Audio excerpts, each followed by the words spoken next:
The first 2 years of becoming a journeyman, that's when you go from, you know how to build everything, but then those first couple of years after becoming a journeyman, you start being able to visualize how you're going to build it. And it's hard to sit there on the ground and look 50 feet in the air. A man who looks up at the sky and only sees opportunity, Leland Jackman joined us from Onex River Construction, a company out of Sturgeon County that is 100% Indigenous owned. Leland joined us to talk about scaffolding, which is a piece of infrastructure that is maybe particularly unseen, perhaps underappreciated, maybe unheralded. Definitely not something you take for granted, though. It is just that fundamental thing you need before you get any project really off the ground. We learned a lot about the pieces of scaffolding, but Roberta starts this interview with the only real question that scaffolding comes down to, or goes up to. Enjoy.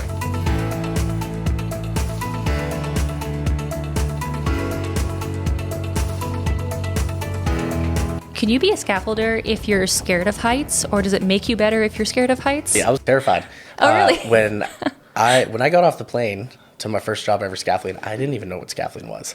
I was that green to the industry at the time. And I remember when my general foreman, told me, he's like, just look up. And I was like, oh. It's important to have a healthy fear of heights. It's how you stay safe up there. Demands the respect. I absolutely, now you have to conquer it, obviously, but to still have a healthy amount of respect for it. Leland, do you remember a couple of years ago at Commonwealth Stadium, there was an event called the Snowboard World Cup Big Air. It featured the best men's and women's jumpers and their gravity-defying aerobatics and the names of those jumps, the switch backside triple cork 1440 Japan grab, and people go crazy. It featured something else that got its share of oohs and ahs, and that was the scaffolding that the jump was made out of. That's when scaffolding enjoyed a moment in the sun. My first memory is being jealous that wasn't my project, obviously. It just takes an incredible amount of teamwork to get that work done. I mean, right off the top of my head, you can probably anticipate it was roughly 500,000 pounds in scaffolding, and when you're chaining that material up, every single individual in that chain will touch that piece of material. And I mean, you're looking at moving 30 to 40,000 pounds of material vertically every single day. And just the sheer size of that is astronomical. You're probably looking at $80,000, $100,000 just in plywood, right? Just to cover that. It was cool to see the scaffolding kind of in the eyes of media. It's not really often is, right? Just like the Coast Hotel downtown or the Red Bull slalom a few years ago downtown. It's cool to kind of see that when people outside of the industry don't really know what it is. I like immediately how, we're thinking about 360s and 180s when we watch like the videos of that, but you're thinking about like the hard data, the pounds, the cost, the physics that's involved in making that possible. It's all I think about all the time. I go to sleep thinking about right angles, it's a blessing and a curse. The best thing about scaffolding is that, we're there in order for other people to do their job. Whether it's in the trades and you're doing this for welders or for EFIS on exteriors of buildings, or if it's for, snowcross or anything like that, it's about ensuring that other people can do what they need to do. Why doesn't scaffolding get the attention that it might? Make the case for scaffolding, would you? January 14th, 2026 was National Scaffolders Day. May 14th, 2026 will be International Scaffolding and Access Day. Why should we celebrate? Without scaffolding, nothing else gets done. It's as simple as that. When you go into mega projects, whether it's, hydro, oil and gas, power, anything such as that, it needs to be done so the welders can do their job safely for the electricians. It's hard to notice the scaffolding because it's gone at the end of the day, and you can't show your kids driving around like I built that, kind of, I was a part of the team. You don't see it, but it's a labor intensive and an underappreciated, it's a soft trade. It's not a red seal trade in Alberta. I see one of the oldest construction technologies the world has ever seen. Obviously it's been modified and changed over the course of a couple thousand years. But at the end of the day, it's been vital since day one of civilization in order to grow and expand. Old scaffolding back in the day, you go simple as just 2x4 lumber scaffolding. It all has the same general idea. It's just changed over time with laws. Medieval cathedrals. Precisely. They still have that one in Germany that's taken 800 years to build. There's been scaffolding around that for generations. I was transfixed last year. I was walking downtown coming back to work here in the BD Lofts, and there's that Coast Plaza Hotel job on 105th Street. Absolutely. and it was scaffolding up. It looked like a spider web. It looked like child's braces. There were workers on there. You could hear them. They were moving back and forth. It was like musical notes, happening on a building. I don't imagine that that's what it feels like on the job, but if you have a certain perspective and you're in a certain mood, it's gorgeous. Do you ever see that, or? Yeah.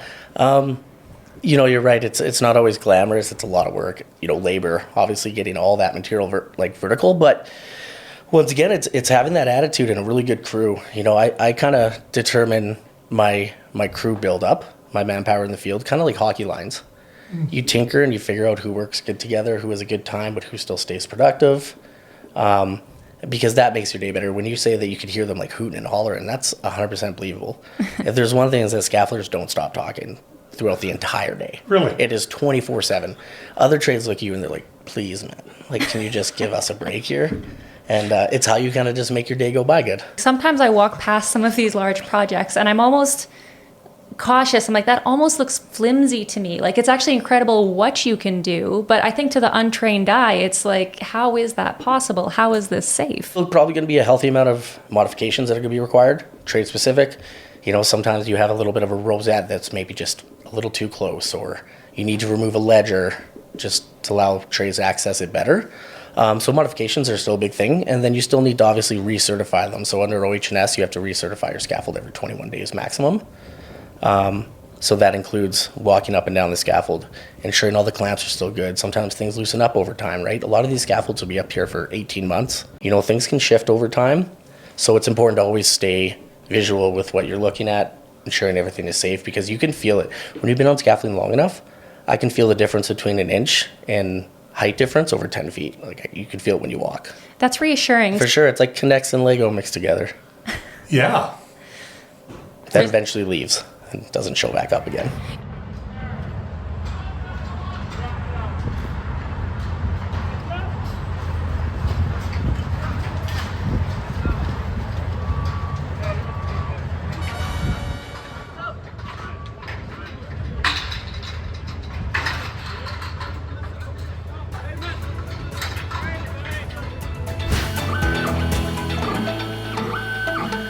Let's do some scaffolding 101. All right. Okay. And take us through. Tube and clamp.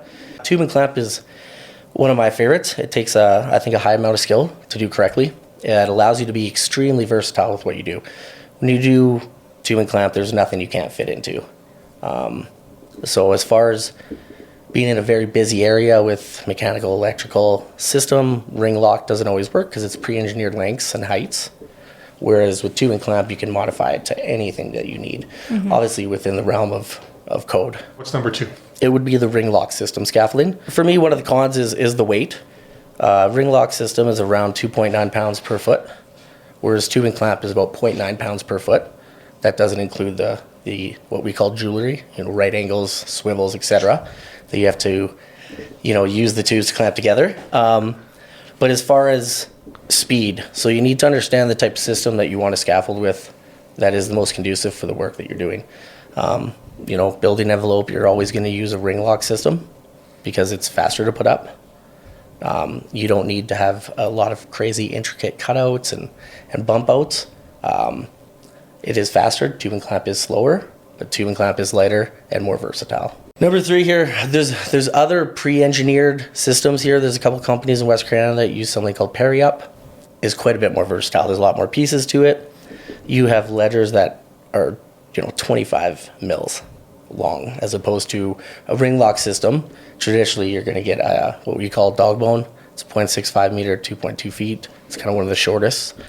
There's another company in Western Canada here that uses a system called Hacky.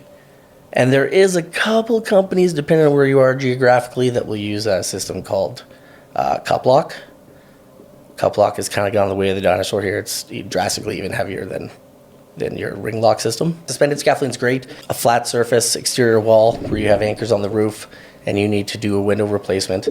I mean, you're looking at $15,000 cost for a swing stage. You're looking at, depending on the height, it could be 6 figures plus for scaffolding. So from an economical standpoint, that makes sense. Cantilever scaffolding, you do that with anything, whether it's a pre-engineered system or tube and clamp. It just allows you, so the same correlation goes to carpentry. So if you have a bump out in your house, sometimes you have those round windows that go out, where there's nothing supporting that beam is actually supported through the load transfer on the other side. So that's we'll say 3 feet can overhang without being supported.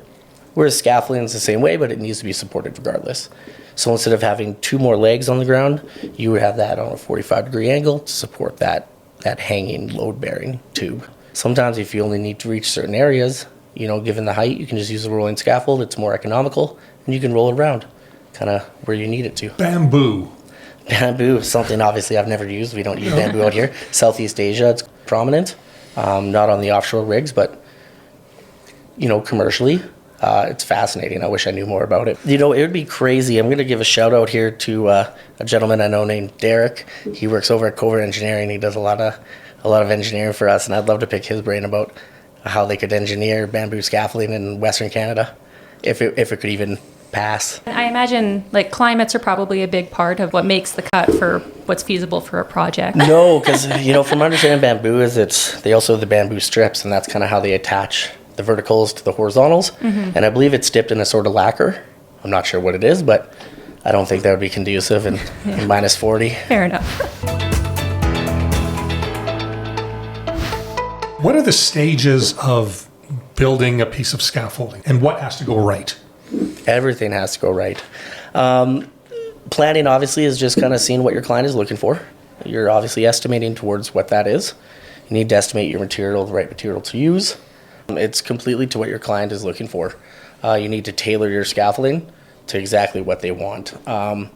When you look at those mega projects up north, you can anticipate roughly 10, 12, maybe up to 15% of that total budget would strictly go to scaffolding. Mm-hmm. So when, in those projects, you have other trades that come down and they would send recs in, mm-hmm. Whether it's for electrical, fitting, etc. And then you need to determine what's that for and what other trades are going to be there. From there, if you just want to go on a really basic level, you could do, we'll say, just a tower off the ground. So the most important part of your scaffold is going to be your base. So to make sure it's PLS, plumb level square, because as you guys probably know, if that scaffold's going 200 feet in the air, if you're out half an inch on your base, the more vertical you go, the further you are out. And that's when you see guys start to struggle to put in the pre-engineered ledgers, because the standard is so far out, it's tough to pull them back in. So using your base out and teaching your apprentices that basing out is one of the most important aspects of scaffolding. Your work is a self-organizing system. If it's not done right, it's not going to be a thing. Yeah, and if you're not going to do it right, I don't want you doing it anyways. Describe how tube and clamp comes together. What fits where? The tubes on the outside diameters are 1.9 inches. Your clamps are 1.9 as well.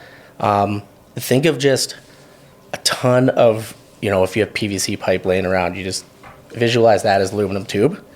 And you have these clamps that are called right angles or 90-degree angles. So when you clamp one end, you clamp another, it would turn into a 90-degree with 2 tubes. That's the best, because you can shimmy those right angles. You can make any length, any height you need. You can manipulate it anything you want. But once again, your plumb level square is the most vital part of getting any scaffolding done. Even if you're going to do a cantilever drop hanger from a roof, obviously your counterweights and your engineering is vital, but ensuring that very beginning step is going to set you up for long-term success on that build. You're hyper vigilant about, you don't want to drop anything, especially with scaffolding being such a handoff trade. You're passing this material to the next person, so on and so forth, that it's integral that you don't drop anything. And the amount of pieces of material that scaffolders will move in a day, it's incredibly impressive that there is not more dropped material. What kind of material is being handed off? What do you mean? Every single item imaginable. So every ledger, standards are your vertical pieces. They have little rosettes on them. Mm-hmm. Your ledgers, your horizontals, your braces, your 45s, your decks, your toe board, and then all the little pieces, your right angles, your dog bones, your swivels, your spigots. I mean, there's 100+ different pieces of scaffolding that you could utilize to make your project work. Load transfer is a huge thing. If you can understand load transfer and where you're going to push and pull the load is going to determine. I mean, your typical scaffold is going to be something called light duty scaffold, which is roughly 25 pounds per square foot on that deck height. You can engineer it to be a medium duty, 50 pounds per square foot. Heavy duty at 75 pounds per square foot. You can engineer it to be even heavier. whatever's going to be required, but you need to build to that system. So traditional scaffolding that you're going to see almost everywhere is just going to be a normal light duty scaffold system. That's how you can kind of determine that. And then another thing you need to determine if you're going to go on an engineering large scale is you need to determine your dead load and your live load. So at the base of your scaffolding, you have a jack. The jack, goes up and down. It's how you kind of level everything. Now jacks, most engineers won't sign off if there's going to be more than 5,000 pounds of dead load on a jack.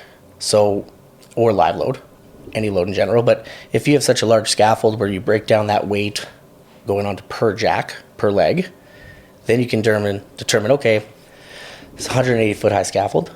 If you break down how many legs you have, you can determine that there's around 4,400 pounds of dead load.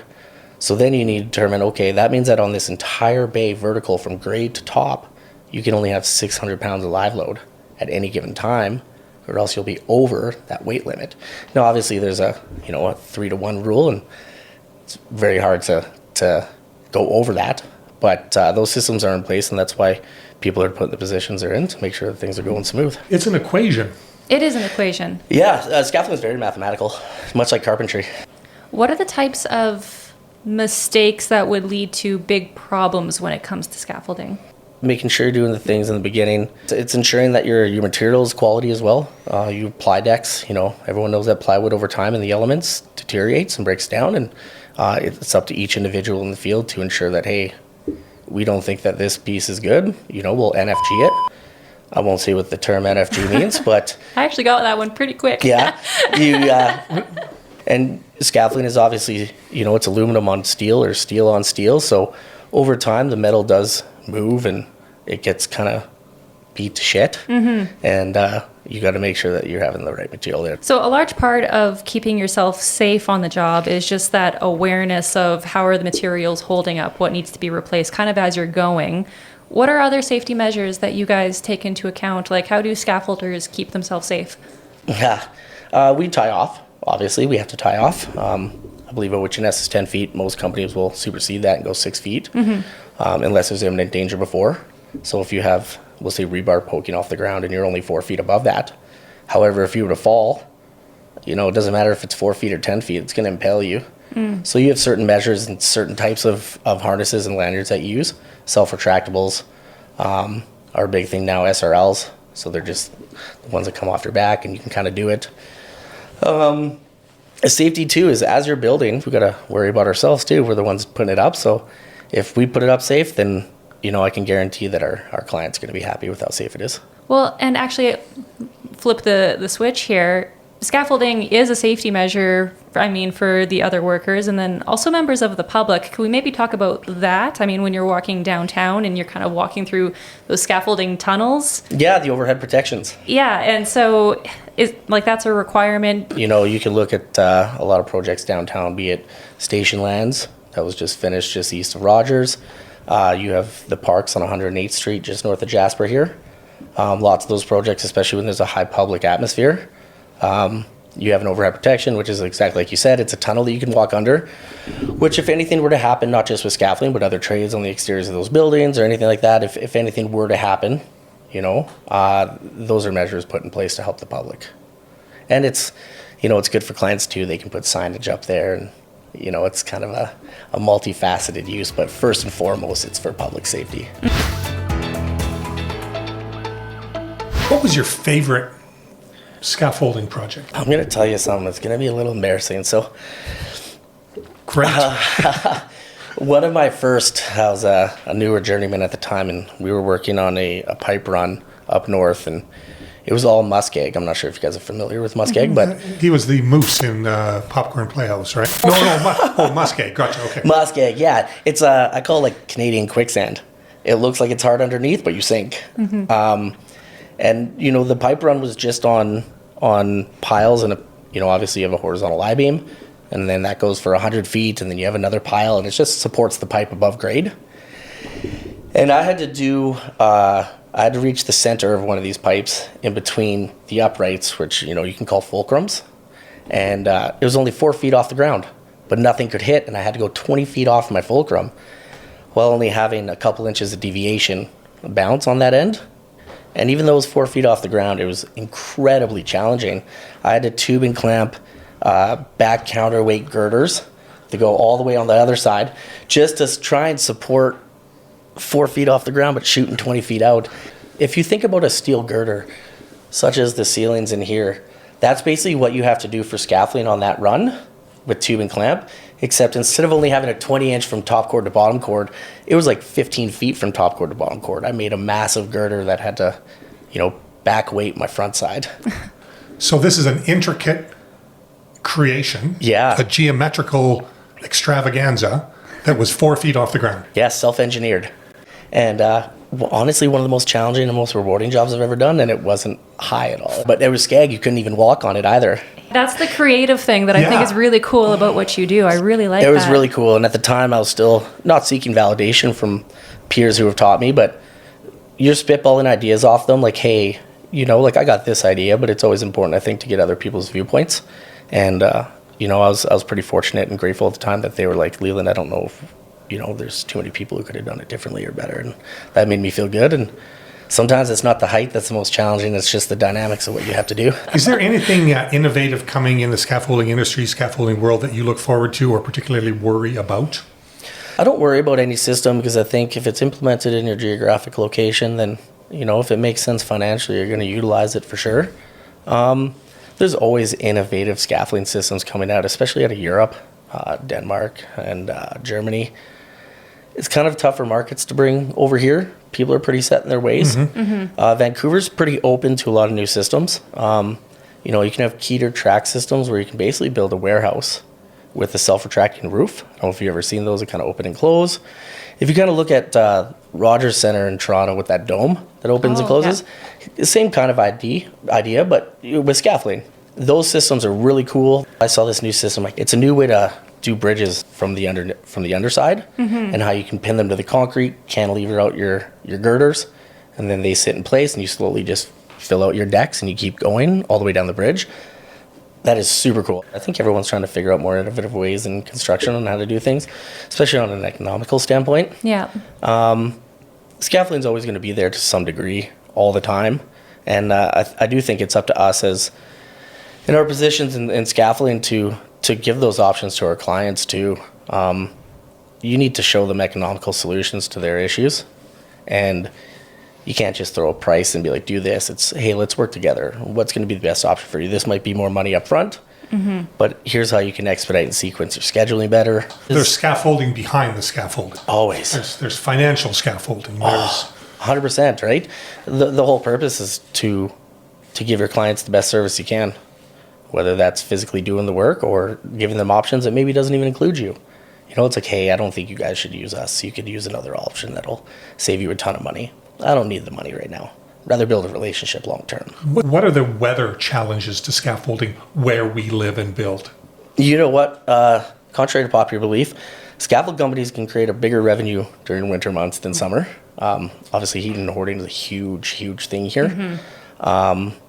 Yeah, when you're looking at progressing schedules for, we'll say, a situation like that where you need ground thaw to continue to progress on your execution, and if you need glycol lines put in there, well, it's minus 40. You gotta hoard that in with a certain material. It's gonna have a high R value, so they can pump it in. That's gonna take a couple weeks to thaw that out. Heating and hoarding is vital.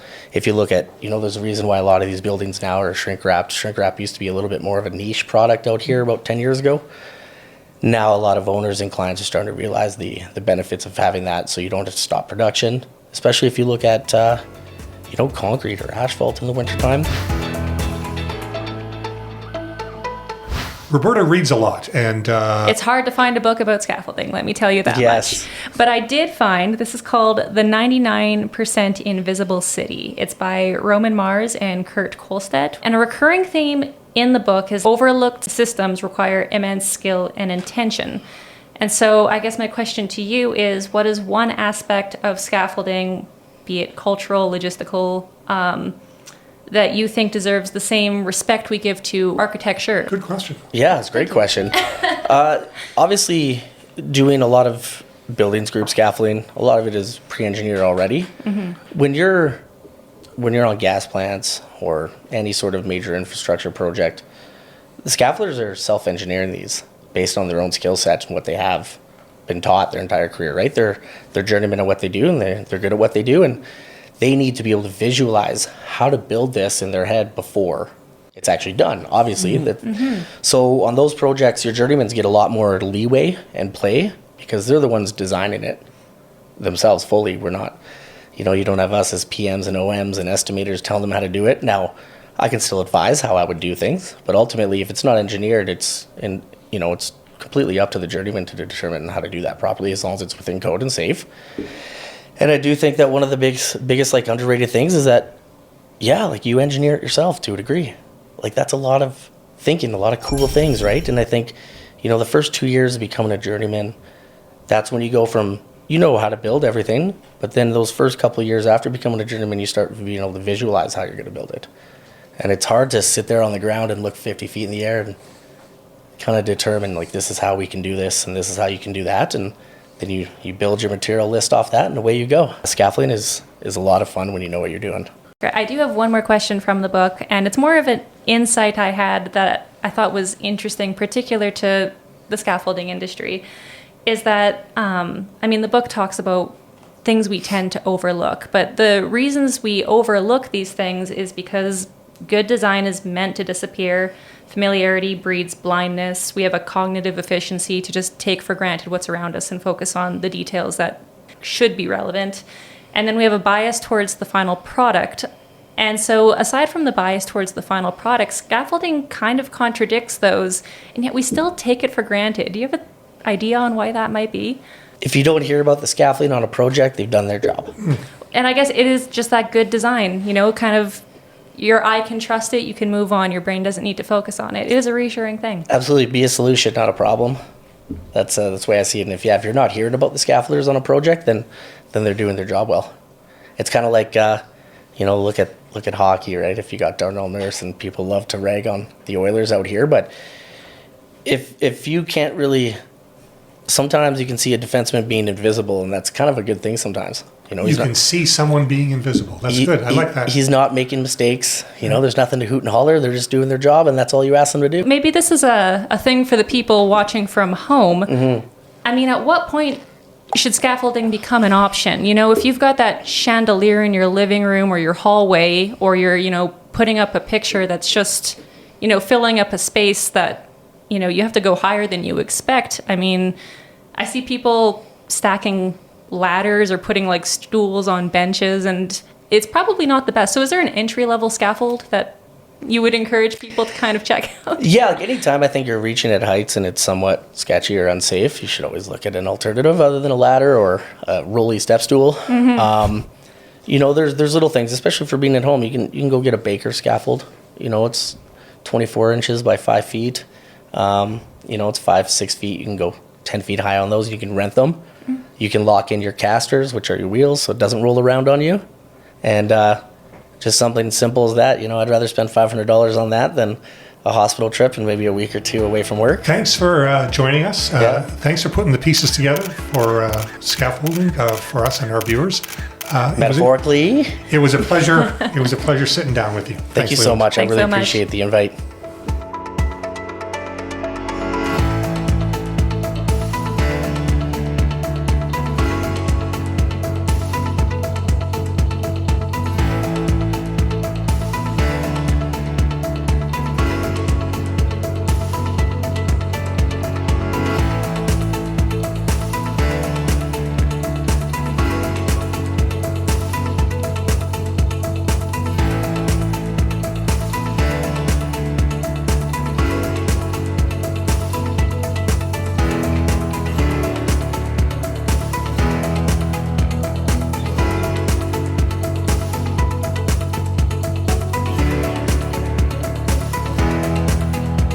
I've learned a lot. It is something that I think I take for granted, but I'm reassured now. I feel like there's a lot of, I can look at scaffolding and be like, no, the maths, it's good. I can trust it. I know a guy who would give that a thumbs up. The math is math, and